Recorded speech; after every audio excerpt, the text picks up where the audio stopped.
చాలా దురదృష్టకరం గాయత్రి మరణం. వాళ్ళ తల్లిదండ్రులు కూడా ఇప్పుడు వచ్చి నన్ను కలవడం జరిగింది. వాళ్ళ బాధ అయితే వర్ణనాతీతం. నిజంగా ఒక్కగానొక్క కూతురు ఎలా చనిపోయిందో కూడా తెలియక, ఈరోజు ఎవరు చంపారో కూడా తెలియక, అనుమానం ఉన్న శ్రీచరణ్ కూడా బయట తిరుగుతుండడం అవన్నీ కూడా చూసి వాళ్ళు చాలా బాధపడ్డారు.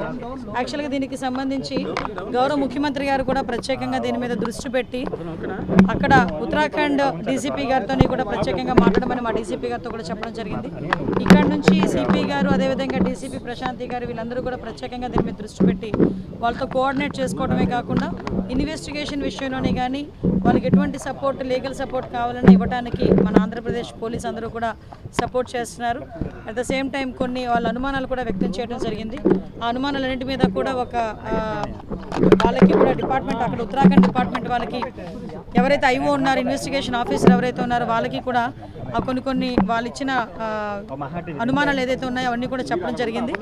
ఓవరాల్గా కంపల్సరీగా గాయత్రి మరణం వెనకాతల దాగి ఉన్న రహస్యం తెలియాలి. అట్ ద సేమ్ టైం ఎవరైతే నిందితులు ఉన్నారో వాళ్ళకి కఠిన శిక్ష పడాలి. దానికి సంబంధించి ఆంధ్రప్రదేశ్ గవర్నమెంట్ తరఫున ఎంతవరకు సహాయ సహకారాలు అందించాలి, అన్ని సహాయ సహకారాలు కూడా గవర్నమెంట్ అందిస్తుందని మీ అందరికీ కూడా తెలియజేసుకుంటున్నా. ఆ కుటుంబానికి కూడా ఎప్పుడు కూడా ఆంధ్రప్రదేశ్ గవర్నమెంట్ అండగా నిలబడుతుందని తెలియజేసుకుంటున్నాను.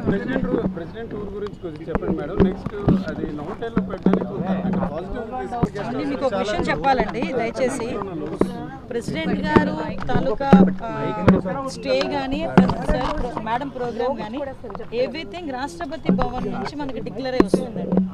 సో రాష్ట్రపతి భవన్ వాళ్ళు యాక్సెప్ట్ చేస్తేనే మనం ఇక్కడ పెట్టగలం. సో ప్రస్తుతానికి రాష్ట్రపతి భవన్ నుంచి వచ్చిన టూర్ ప్రోగ్రామ్ మాత్రమే Visakhapatnam police department, Visakhapatnam administration ముందుకు తీసుకెళ్తాం.